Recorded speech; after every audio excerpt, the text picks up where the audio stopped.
on in, everyone. Come on in because we are back, y'all. We are back. Who knew we'd be back this soon? Who knew I would have to come back and do another video on Sabrina and Steven? Yes, I'm back. I'm back because y'all was fired up in the comments. I love to listen to my comments. I love to read the comments.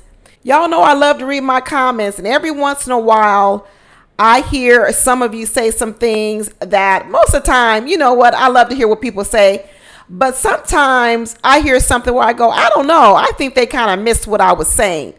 So first of all, I want to go over Sabrina and Steven. I know a lot of y'all was mad. You was mad when I told you Sabrina was selfish. You was mad when I told you that Steven was a liar. Because I've been saying it since my very early video from the very beginning. Now, I know everybody doesn't watch all my videos. Some people watch one video or two videos, or, you know, they watch part of a video. So you can't just watch part of my videos, because the one thing we do over here on my channel is we progress through the show. So when you come in on the last video and you hear me talking about how I believe Sabrina is selfish, and you hear it on the last video, you missed my whole season when I said not only did I believe Sabrina was selfish, I said that Steven was a liar, and I said that these two should have never been together.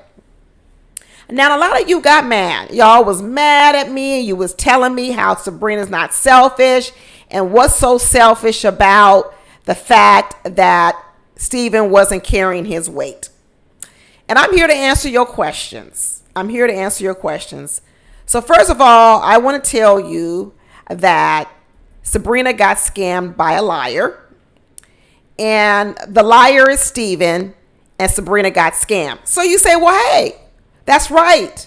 Sabrina got scammed, Auntie Deborah. So why are you calling her all these bad names, calling her selfish? Well, I don't know if any of you guys know about scams out there in a world, or many of you have met scammers or people who've gotten scammed.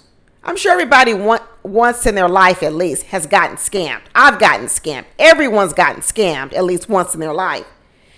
And one of the things about the allure of a scam, the way a scammer picks you out to scam you from the very beginning, is at the heart of most scams, at the very heart, is that scammers got to know something that you really, really want.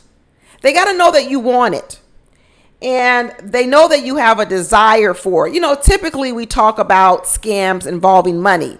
So if there's someone who's desperate for money, then you could be susceptible to a scam. There are people who are desperate for quick money. They want fast money. So a scammer could come along and tell you, I can get you $3,000 in 1 week. You're like, oh yeah. Next thing you know, you get scammed. This is what scammers know about you. And what I'm telling you is that Sabrina was scammed, and she was scammed by Steven. And the way that she got scammed is because what Steven knew was that he had the allure of what Sabrina was looking for. And what Sabrina was looking for, y'all, was not just a husband. I know everyone was saying, yeah, well, of course you want a husband. Why else is she on Love is Blind? Nope. Sabrina didn't just want a husband. What Sabrina wanted was a yes man. And what ended up happening to Sabrina is she thought she got a yes man in Steven, but actually what she got was a scammer, a liar. I told you the first time that I knew Steven was a liar was when he told that story, the fact that he had an ex-girlfriend and that he was engaged to that ex-girlfriend. They were in love and they wanted to get married. And then when that woman found out that she had cancer, Steven told us the story that the girl broke up with him. So imagine this, just like I said in my earlier videos, you have cancer, one of the toughest times of your life. You have a man by your side who loves you, is doing all the things right. And you decide in that moment that, guess what? I don't want this man by my side while I'm going through the toughest time in my life. Really? You don't? You don't want no support? No, I'm going to break up with them. That's the story Stephen told us. Now, is it possible that happened? Yes. But is it plausible? Two different things. Possible and plausible. No, it's not. So when I heard that story from Stephen, I said, that sounds like a lie. And one thing I know about liars, that there are different degrees of liars. Anyone who's watched my channel with me, all these dating shows, you will often hear me classify liars, okay? Because I think there's different classifications of liars. There is the liar that lies to get out of trouble. Hey, you know what? Your kids lie to you. You say, hey, Johnny, did you do that? They go, no, mama, I didn't do it. That kid is lying to get out of trouble. That's the one type of liar. The second type of liar is a liar by omission. Okay? That is when you don't reveal pertinent information when you know the person you're talking to would find that information valuable. Okay? Like, let's say you can't find your cell phone at home and you're running around your house looking for your cell phone. You running around telling everyone, I can't find my cell phone. I can't find my cell phone. And next thing you know, you got to go out and you got to buy a new cell phone. Well, later on, someone tells you, yeah, I saw your cell phone. I accidentally ran over it with my car. And you go, what? Why didn't you tell me you ran over it with my car? And they tell you, well, you didn't ask me. What do you mean I didn't ask you? You never asked me if I saw your phone. You were just saying you couldn't find your phone. Well, wouldn't that prompt you to tell me you ran over my cell phone with your car? No. And that's lie by omission, withholding pertinent information that you will find valuable in your dilemma. Now we're going to get to the third type of liar, which is what Stephen is. Stephen is the liar that when he told that story of the lady with cancer, Stephen is the type of liar that offers up lies even though you didn't ask him. I call these people lying for no reason. You see, because the story that Stephen told about that cancer person, why did he tell it? Why did he have to tell this long sob story about how he loved this woman so much? And then in her greatest need, she left him. And then when Sabrina asked him, wow, what a heart triggering story. She asked Stephen, is she alive still? And what did Stephen say? I don't know. What? You mean to tell me a woman you were engaged with who was suffering through cancer, in her greatest need, you broke up? And you don't even know if she's still alive? Either you have to believe that Stephen is a liar, or what you have to believe is Stephen is one of the most cold-hearted persons out there. What I chose to believe in that moment was that Stephen was a liar. And you say, well, why would he lie about the story? Well, he was lying about the story because he was setting up the scam. You see, the scam was the scam that Sabrina laid the bait for. And when I say laid the bait, she told Stephen what her trigger point was. If y'all remember all season long, I was telling these ladies through this microphone, I know they can't hear me, I was saying, why are all these ladies telling their stories about all these horrible men they dated? Okay? And I said, ladies, be careful about telling so many horror stories about the men you dated, showing your own poor judgment. Because I don't know if you're telling it because you want to encourage this man to be nicer to you. I said, but what it does is it opens the door up to scammers. Because now what the scammer knows is you can be scammed. That's what they know. What they know is you can be scammed and you have poor decision making, because what you're telling me is you tend to pick a long string of men who are not worthy of you. That's what Sabrina did. Sabrina loved telling her stories, how no man was good to her. No man. So, wow. Guess what the scam will become for Sabrina? The scam from the liar, Stephen, will be, I will be everything to Sabrina that Sabrina wants. right? Because I know that Sabrina wants something specific because she's told us everything that she wants. So I will be what Sabrina wants.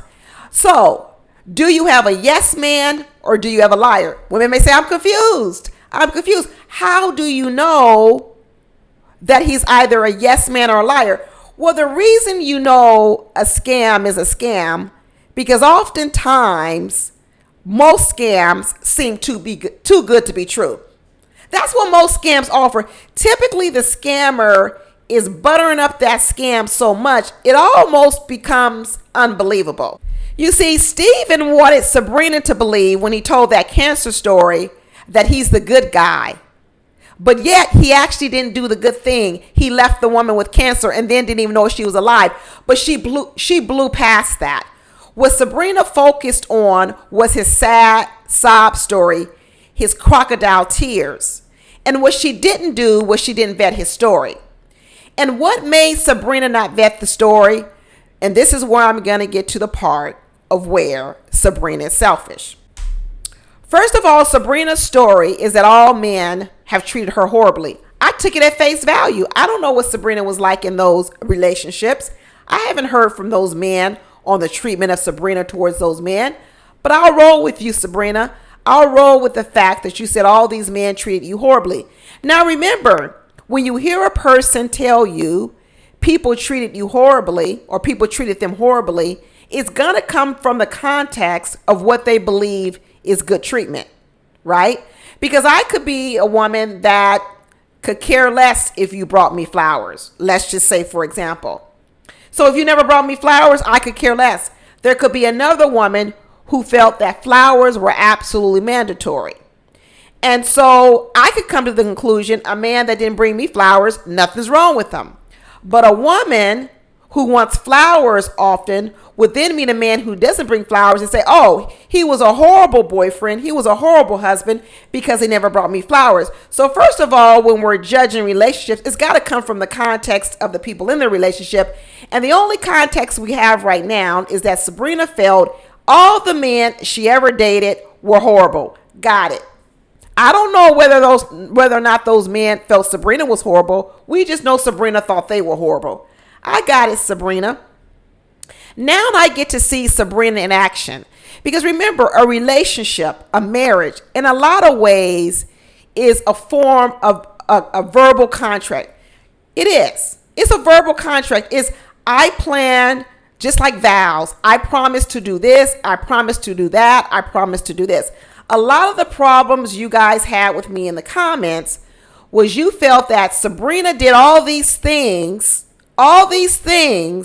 and Stephen did nothing. So how could I say Sabrina was selfish because she did all these things? Well, first of all, like I just said about the flowers, when you're doing things for me that I don't value, you don't get credit for it. When you do things for me that I don't value, you don't get credit for it. So first I got to ask, when we're giving Sabrina credit for all these things she did, were they things that Stephen valued? I know she ran down, she rented a car, she ran down, she got a French press, she ran down how she got an ironing board, okay? She ran all these things down. And the question is, were those things valued by Stephen? But like I tell you, it doesn't really matter if it was valued by Stephen because I already know that Stephen was scamming her from the very beginning. Stephen was a liar. So Stephen pretended to be a yes man because what I know about Sabrina is Sabrina absolutely wanted a yes man.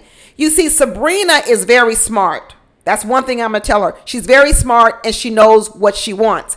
And what Sabrina did was she went into this experiment brokering a deal. Remember, Sabrina has had a list of what she wanted in a man, but she hasn't been able to find it. She has her list. So one of the reasons why Sabrina got scammed is because she didn't recognize the too good to be true element of the perfect scam. Think about it. Here you are about to strike a deal with a man to be married because that's what they're coming here to do. And you're going to lay out all of your wishes. So the first wish that Stephen laid out when he started this negotiation with Sabrina was he said, I want to have children. I want my own seed. That's what he said. Sabrina then countered his first offer and said, well, I don't want any children.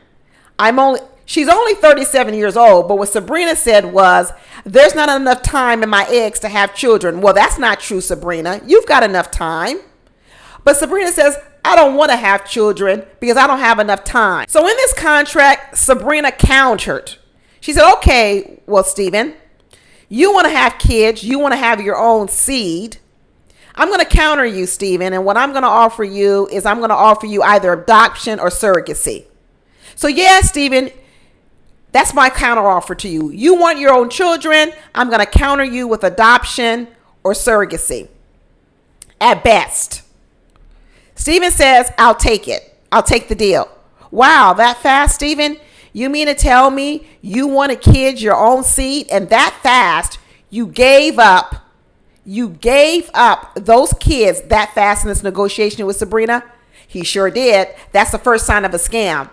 That's the first sign of a scam, when the scammer is so willing to concede so fast on something that seems so important. Having children is very important, and Stephen conceded it really, really fast. But you know what? Sabrina didn't see it. You know what Sabrina was? She was happy, right? That's just like you about to get scammed when a scammer says, I'm going to give you this TV for $100. You already know the TV is worth $800. They're going to sell it to you for $100. You said, well, I'm a counter. How about I give you 90? And they go, that's fine. I'll take 90.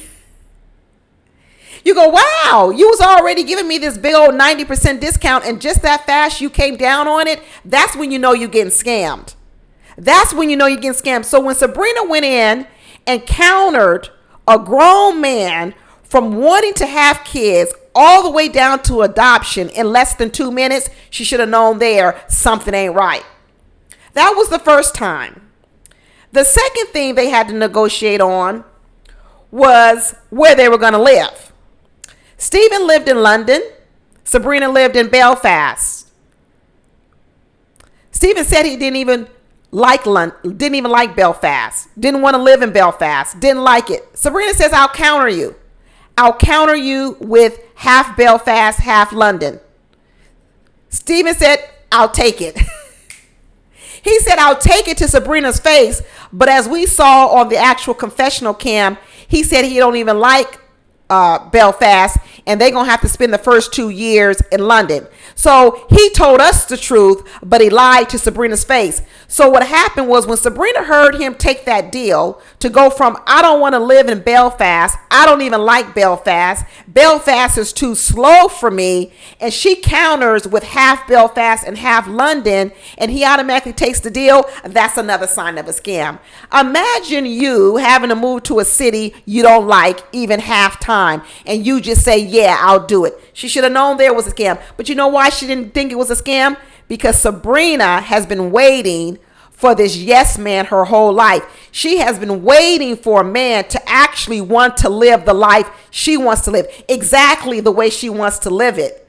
You see? And so every time he concedes and says yes to one of Sabrina's demands, Sabrina feels lucky. She feels like, I'm winning. I got a yes man. But really what Sabrina is getting is a liar and a scammer. The other scam we see going on is that Sabrina tells us that prior to this show, she quit her job to start her own business. And we find out, luckily, her business went well, and she seems like she's doing fine, and everything seemed to work out.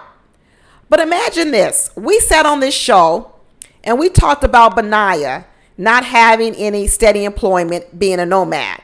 Benaiah actually had a job. He's building log cabins, structural landscaper outside in the nomad life, but at least and living off people's couches. We have Sabrina come on the show unemployed. Unemployed.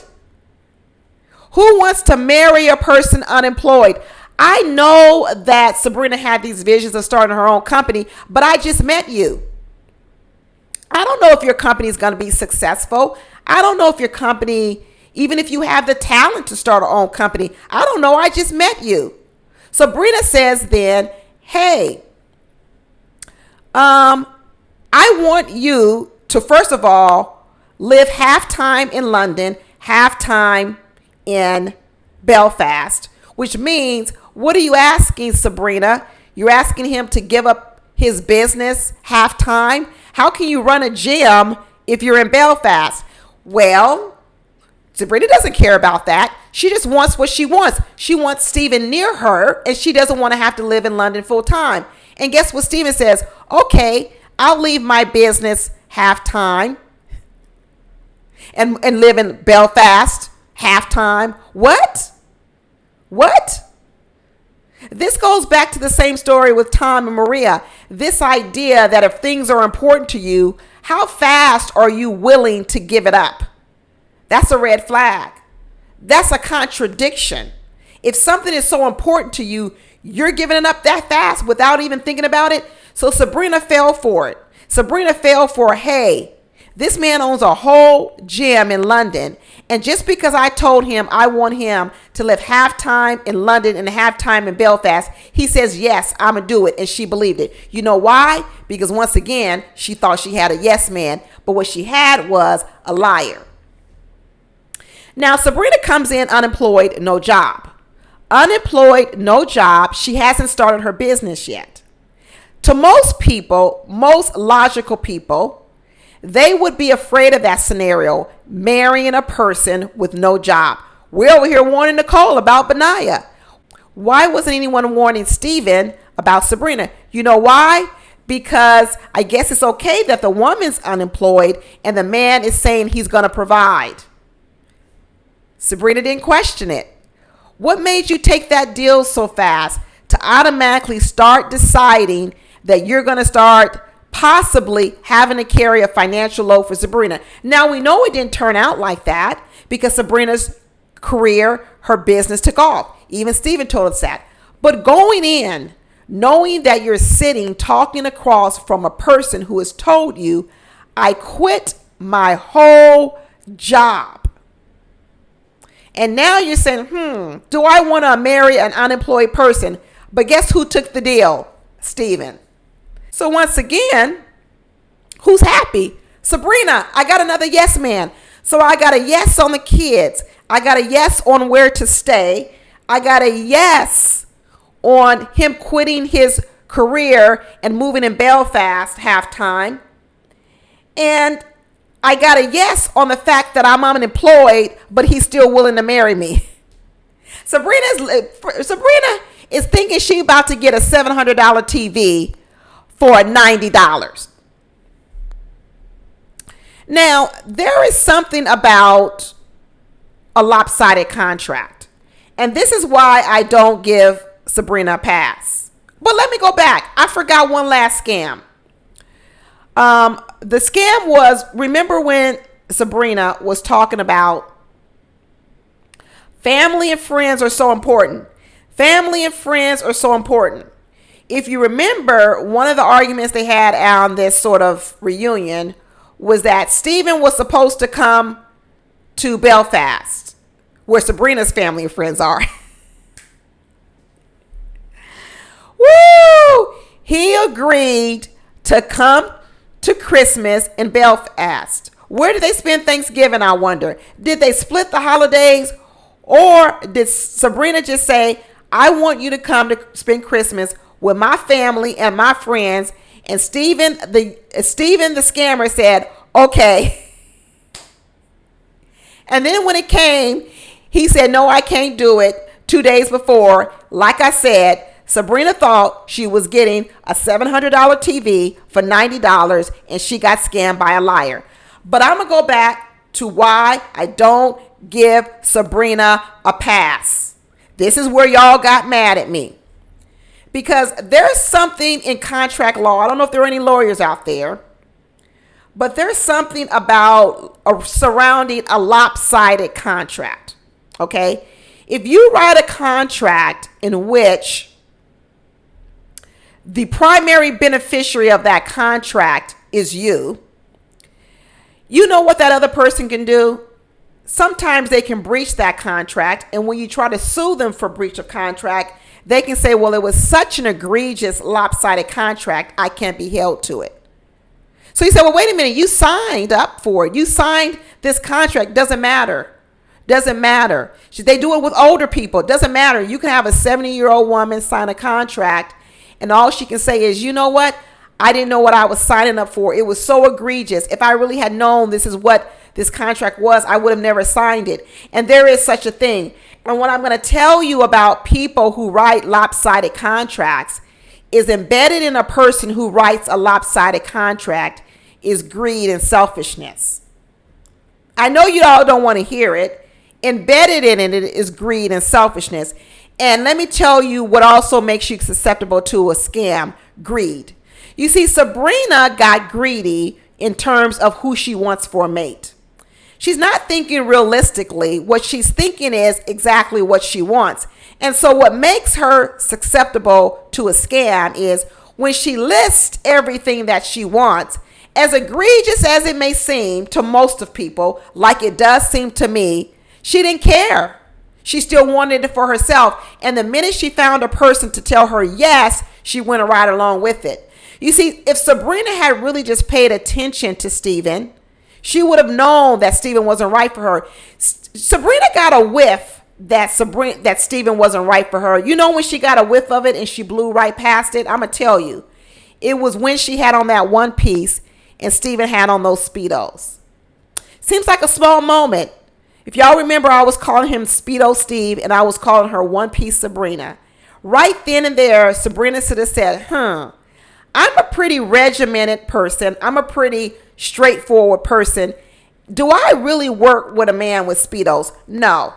Sabrina should not be with no man in Speedos, because what that man in Speedos is telling you is he's a risk taker. He's a risk taker. And Sabrina wants assurances. You see, when she started running down that she rented a car, bought a French press, bought an iron for him, Sabrina tried to act as if it was all for him. No, Sabrina, you bought all those things to make the environment comfortable so he would come to Belfast. Let's be honest. Okay. Hey, if you want a man to come over, guess what you'll say? I'm cooking dinner. I'm cooking dinner, and that's going to lure the man over. So what did you want, Sabrina?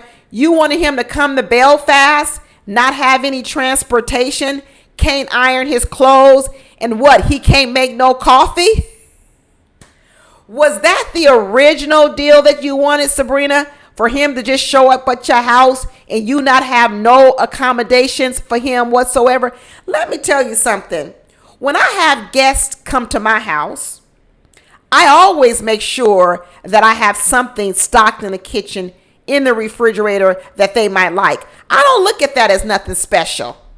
So for Sabrina to be married to a whole man and to run down that she brought a French press and an ironing board and counting that as this is what I've done, that's why I know Sabrina is greedy and she's selfish. Because what Sabrina is saying is, I really wanted you to come to Belfast and I didn't want to have to do too much. I didn't have to do too much. But the counter offer Sabrina offered was, hey, okay, I really don't want to do too much. But to get you here, what I will offer you is a rental car, a French press, and an ironing board. That was her counter. Just like when Stephen said, I want children, she countered with surrogacy or adoption. Just like when Stephen said, I don't like Belfast, I don't want to move to Belfast, she countered with let's do 50-50. Just like Stephen probably told her about his business, what she said was, I don't have a job. I haven't started my business, but my counter is I'll get my business up and going. Now, just like he says, I don't want to spend the holidays in Belfast away from my friends and family, Sabrina said, well, this is where I want you during Christmas. So did Stephen get the best of Sabrina? He absolutely did. He scammed her. She got scammed by a liar. But if Sabrina's ever to stop this scam that's happening in her life, because basically that's what she's telling us, it's not the first time she's been done wrong by a man. Sabrina has got to learn that she cannot keep having people sign up for lopsided contracts. She's got to produce contracts in which both people feel happy about the contract and they both feel like they're winning. You see, this compromise that Sabrina thinks 50-50, right? This 50-50 contract, I come to London 7 times, you come to Belfast 7 times, didn't make Stephen really want to do it. But he lied to her because he was scamming her, because what he wanted to do was to be on this show. And what he wanted was, he wanted all the freebies that came with the show. He basically admitted it. He said it was great to be on the show. All the wonderful places they went to Greece, the wonderful foods, the wonderful places they went, the wonderful apartment. He was there for the perks. But when real life set in, he said, this contract is lopsided. Now that I got to start performing the contract that Sabrina has written up between us, I'm starting to realize that this contract is lopsided. And Sabrina said, well, you signed it. He said, yeah, but I really wasn't paying attention to what's written in the contract because I was just so excited about going to Greece and having this fabulous wedding suit that fit like a glove and walking around in my Speedos. But now that I've had a chance to read the contract, I don't want to execute it. Thus, he never came to Belfast. And thus, just like Sabrina said, within a month of being married, there was no execution of the contract. And now Sabrina wants to sue Stephen. She wants to sue him for not performing to the contract. Well, Sabrina, if I'm the judge, and I know a lot of you don't agree with me, if I'm the judge, I'm going to say to you that you should have known that this was a fraudulent contract, because overwhelmingly the contract was tilted in your favor. I know a lot of people think, well, he agreed to it. Doesn't matter. Doesn't matter. What he was willing to give up, a gym, his own business, to go 50-50. He was willing to give up 1.5 children. He was willing to give up trying to be the sole provider for a woman who was unemployed. That's unreasonable to believe that would have all happened without Sabrina performing any more due diligence. And she didn't do it, because we know they didn't do it because, like I said before, they weren't talking about nothing important at all. Sabrina was so wrapped up into believing that she found herself a yes man and believing that she was about to get a $700 TV for $90. She didn't pay attention to nothing else. So am I going to double down on the fact that Sabrina was greedy and being self-centered and selfish? Yes, I am. Any of y'all who watch my channel, you know I'm a double down, and I'm doubling down. Sorry if y'all don't like it. You can call me whatever you want. You can call me toxic. You can call me male identified. You can call me what else. But like I always say, I'm here to teach ladies some lessons. I really am. And if I have to tell you where you went wrong in getting scammed by this man, and that makes me come off as toxic or male identified, so what? Hopefully somebody learning something out here. Hopefully somebody learning. Anyway, that's it, y'all. Talk to you later. Bye.